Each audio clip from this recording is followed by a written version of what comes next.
منهما على صاحبه بشيء أما الأدانة باب المستعمل.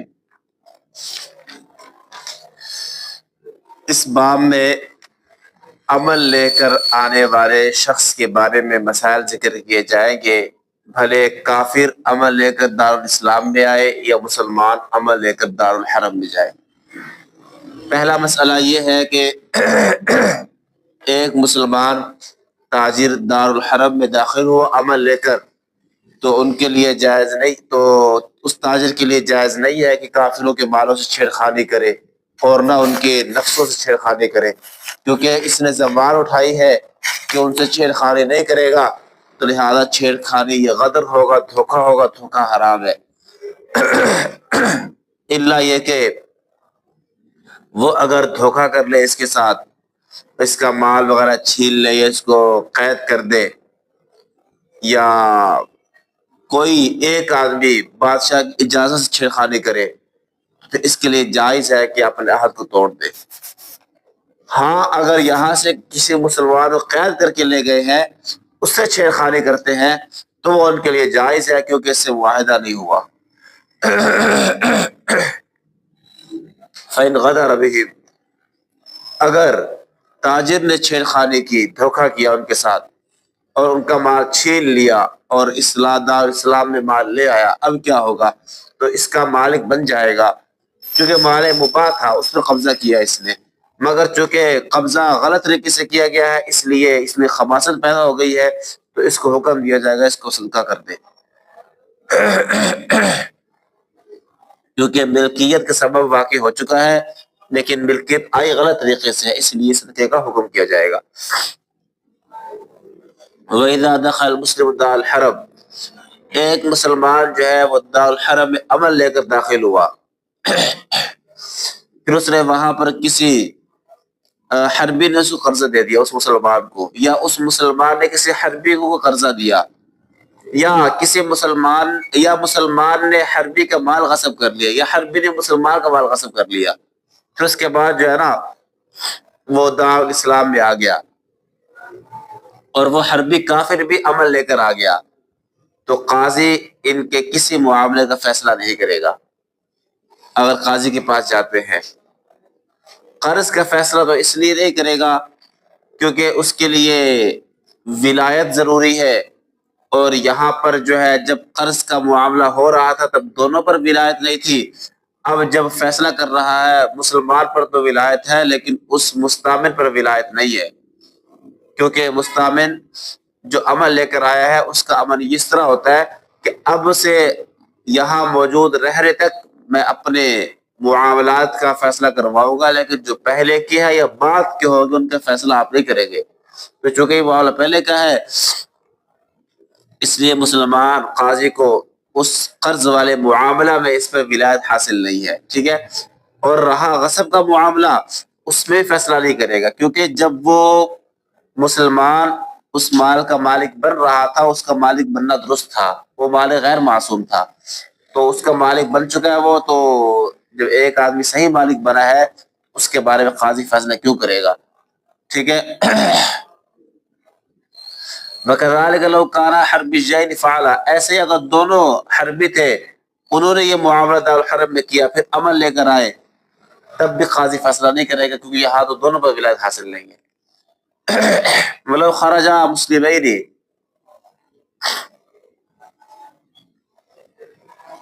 اگر ایسا ہوا کہ وہ حربی کافر بھی مسلمان ہو کر آیا، پھر دونوں قاضی کے پاس فیصلہ لے گئے، تو قاضی قرض کا فیصلہ تو کر دے گا لیکن غصب کا فیصلہ نہیں کرے گا۔ قرض کا اس لیے کر دے گا کہ اب جب وہ فیصلہ کر رہا ہے تو دونوں پر ولایت حاصل ہے، اور جب انہوں نے معاملہ کیا تھا دارالحرم میں تب دونوں نے رضامندی سے کیا تھا، اس لیے فیصلہ کر سکتا ہے۔ اور غصب میں چونکہ اس کی جب ملکیت آ رہی تھی تب ملکیت کا آنا درست تھا، تو وہ صحیح مالک بنا ہے، تو اب کیسے قاضی فیصلہ کر سکتا ہے؟ وہ تو ایک مالک بن چکا ہے، تو اس سے اب نہیں چھوڑایا جا سکتا۔ وَإِذَا دَخَلَ الْمُسْلِمُ دَارَ الْحَرَمِ بِأَمَانٍ، ایک مسلمان جو ہے دارالحرم میں امان لے کر داخل ہوا، اس نے پھر کسی حربی کا مال غصب کر لیا، پھر جو ہے وہ دونوں جو ہے مسلمان ہو کر جو ہے وہ دارالاسلام میں آئے تو یہاں قاضی جو ہے اس کے غصب شدہ مال کو واپس کرنے کا حکم دے گا، لیکن فتویٰ نہیں دیا جائے گا۔ فتویٰ اس لیے نہیں دیا جائے گا کیونکہ وہ صحیح مالک بنا ہے، مالک غیر معصوم کا مالک بنا ہے، لیکن قضاءً جو ہے ہم کہیں گے کہ اس کو دلوا دیا جائے کیونکہ اس نے غلط طریقے سے اس کے مال کو اپنے قبضہ میں لیا ہے۔ وَإِذَا دَخَلَ مُسْلِمَانِ دَارَ الْحَرْبِ، دو مسلمان جو ہے وہ دار الحرم میں داخل ہوئے امان لے کر، ان میں سے ایک نے دوسرے کو عمدن یا خطاً قتل کر دیا، اب کیا ہوگا؟ تو فرماتے ہیں کہ قاتل پر اس کے مال میں دیت ہوگی اور قتل خطا میں کفارہ بھی ہوگا۔ ٹھیک ہے، کفارہ کیوں ہوگا؟ کفارہ تو اس لیے ہوگا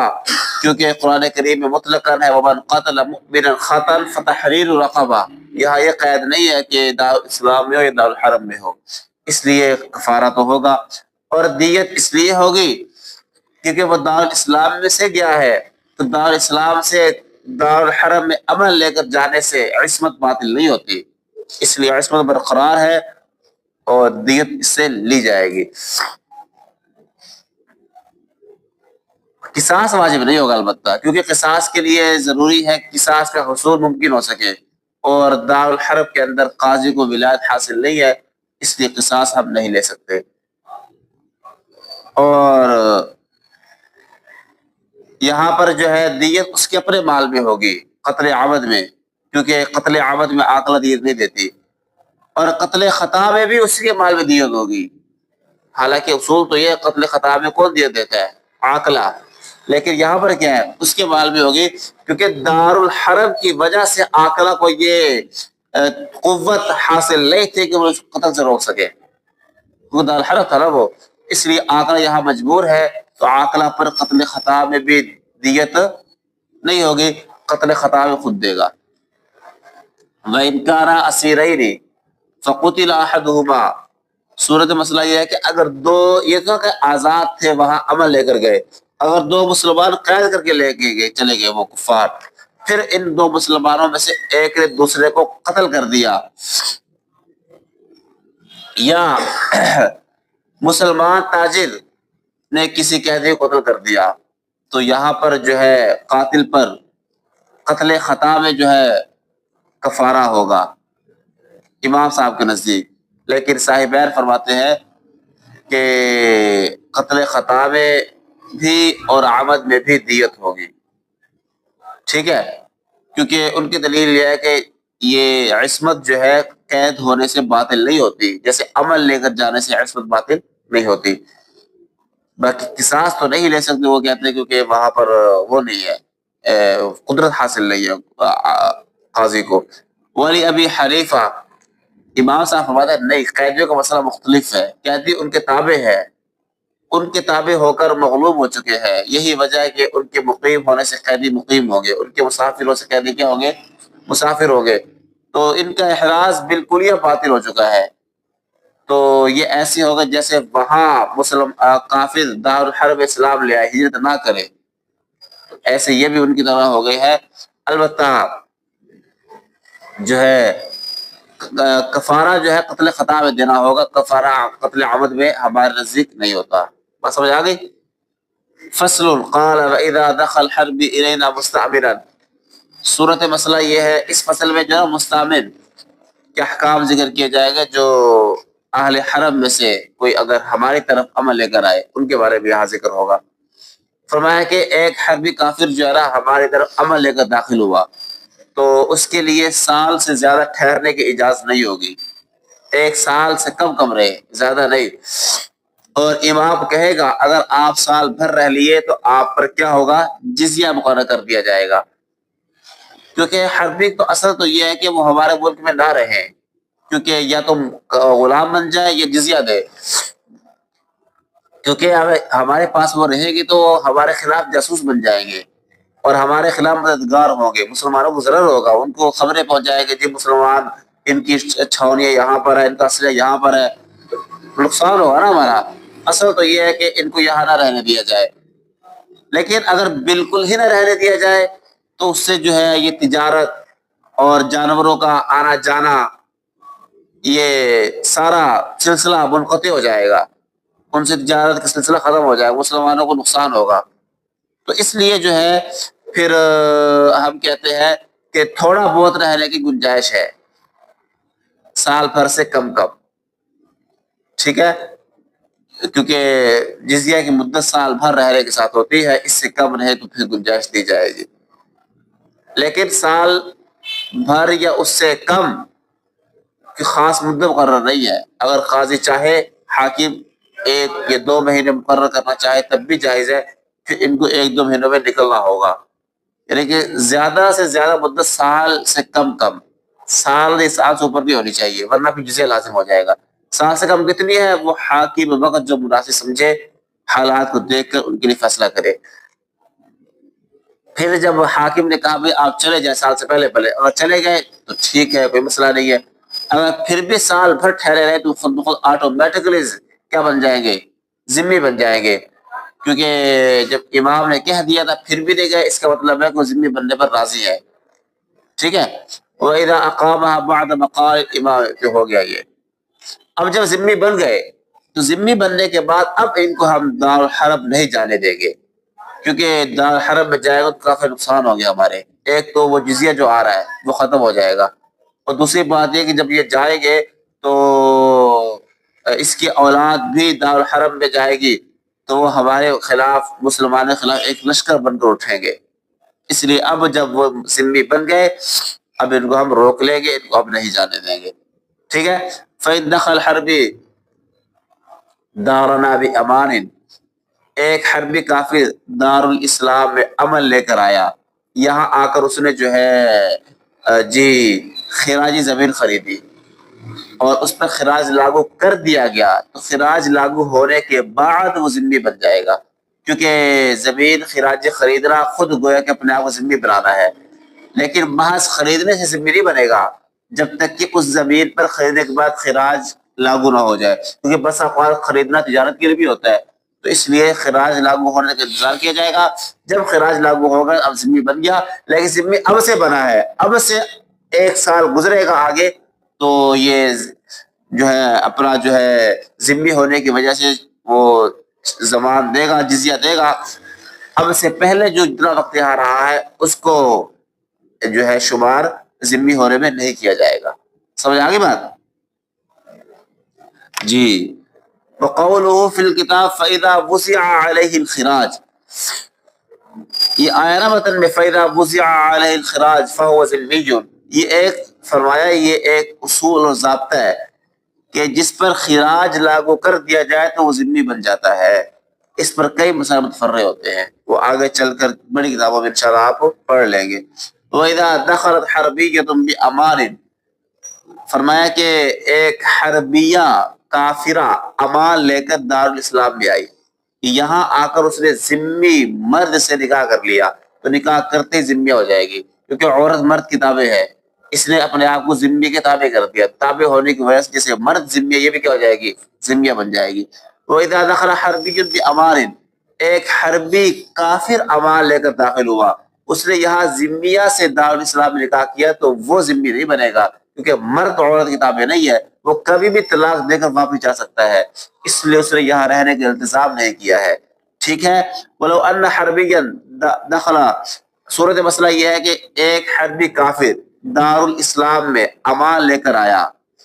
پھر کچھ عرصہ رہنے کے بعد دارالحرب چلا گیا، اور اس نے دارالاسلام کے اندر جو ہے کسی مسلمان کے پاس کوئی ودیعت چھوڑی ہے، یا کسی ذمہ کے پاس، یا کوئی دین تھا، تو یہ سارے کا سارا مال اس کے دارالحرم میں جانے کے ساتھ کیا ہو جائے گا؟ مباح ہو جائے گا، کیونکہ ودیعت تو اس لیے اچھا سارے سب مال مباح ہو جائے گا کیونکہ اس نے امان کو باطل کر دیا ہے، اور دارالاسلام میں جو کچھ مال تھا وہ سارے کا سارا خطرے پڑ گیا ہے، اب اگر وہ قید کر لیا گیا یا ہم نے دارالحرب پر غلبہ پا لیا اور وہ قتل کر دیا گیا تو اس کے جو دین تھے وہ سارے ثابت ہو جائیں گے، اور جو ودیعتیں تھیں وہ ساری کیا ہو جائے گی؟ ہمارے غریبت بن جائے گی۔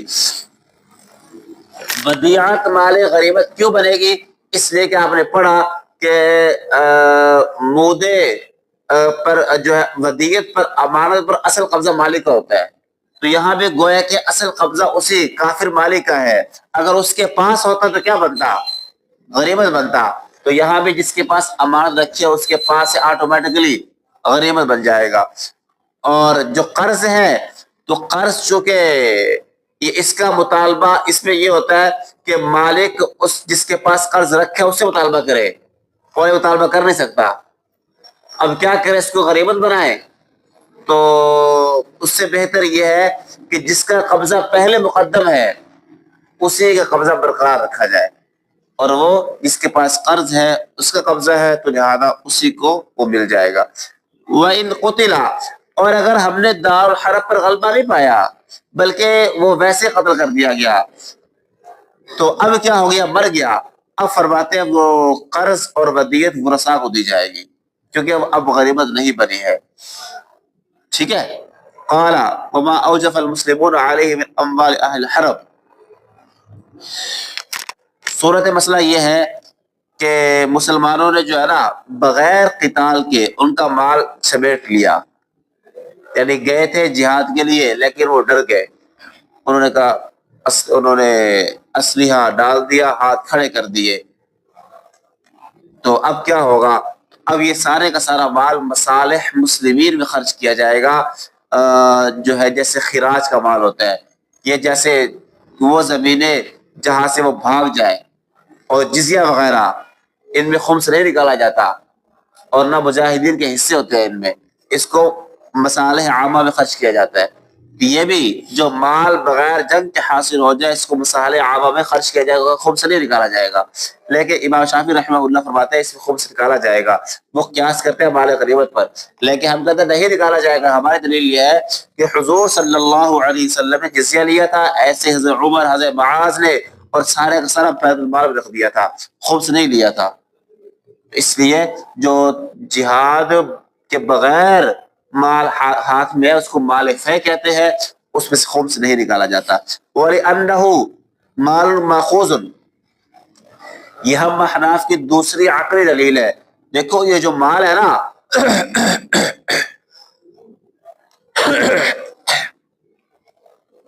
یہ دو کافروں سے جہاد کیا جاتا ہے اور ان کو جو شکست ہوتی ہے وہ دو وجہ سے ہوتی ہے، ایک مسلمانوں کے رعب کی وجہ سے اور دوسرا مجاہدین کی وجہ سے۔ اس لیے پھر ہم تقسیم بھی کرتے ہیں کہ خمس مسلمانوں کے لیے ہوگا، عام مسلمانوں کے لیے، اور 4 حصے مجاہدین کے لیے۔ اور یہاں پر جہاں جہاد نہیں ہوا، یہاں پر صرف خالص مسلمانوں کے ملک کے رعب کی وجہ سے فتح ہوئی ہے، اس لیے اس سے مجاہدین کا حصہ اور خمس نہیں نکالا جائے گا، یہ سارا مصالح عامہ میں خرچ کیا جائے گا، ٹھیک ہے۔ وَإِذَا دَخَلَ الْحَرْبِ دَارَنَا بِأَمَانٍ، ایک حربی کافر ہمارے ملک میں امن لے کر آیا اور دار الحرب میں اس کی بیوی ہے اور اس کی چھوٹی اولاد ہے اور اس کا مال ہے جو اس نے وہاں دار الحرب میں کچھ مال ذمہ کے پاس رکھا ہے ودیعت، اور کچھ حربی کے پاس، کچھ مسلمان کے پاس، جب یہاں آیا یہاں آ کر مسلمان ہو گیا، پھر اس کے جانے سے پہلے ہم نے اس دار الحرب پر غلبہ پا لیا، تو اس کا سارے کا سارا جو کچھ تھا کیا بن جائے گا؟ مال فے بن جائے گا۔ عورت اور اولاد بڑی وہ تو ظاہر ہے کیونکہ عورت دار الحرم میں آئی ہے، دار اسلام میں آ کر مسلمان ہو گیا تو عورت کے ہاتھ سے نکل گئی، اور بڑی اولاد ویسے اس کتابیں نہیں ہے، ایسے ہی جو چھوٹی اولاد اس کے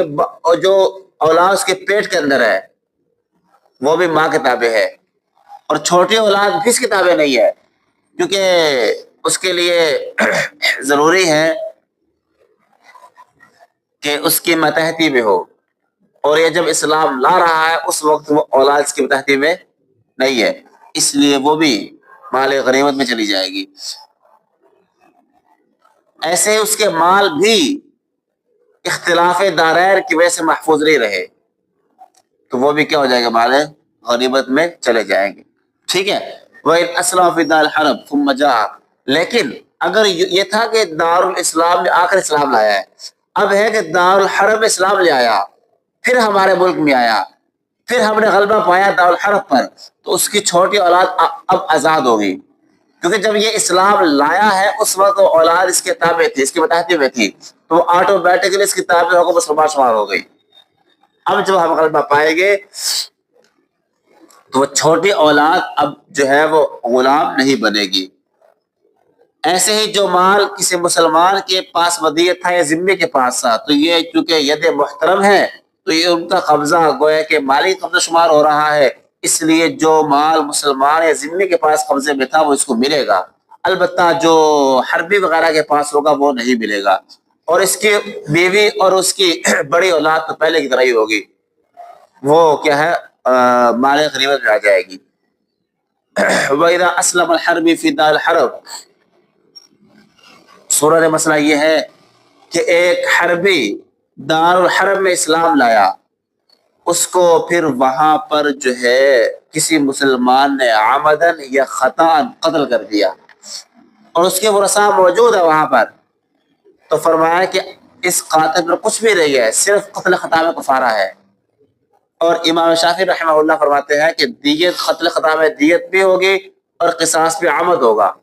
ان کی دلیل یہ ہے کہ اس نے ناحق ایک صحیح معصوم نفس کو بہایا ہے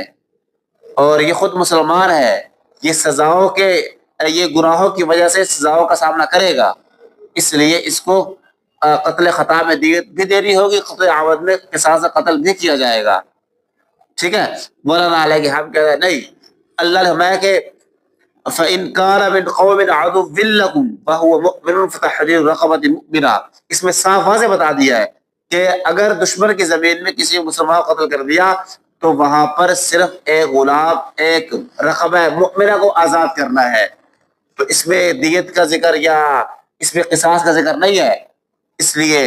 صرف یہ کفارہ ہوگا اور کچھ نہیں ہوگا۔ ٹھیک ہے، وَلِأَنَّ الْعِصْمَةَ الْمُؤْثِمَةَ بِالْآدَمِيَّةِ، یہ امام شافعی کے دلیل کا جواب دیا ہے۔ دیکھو یہاں عصمت آدمیت کی وجہ سے ہوتی ہے،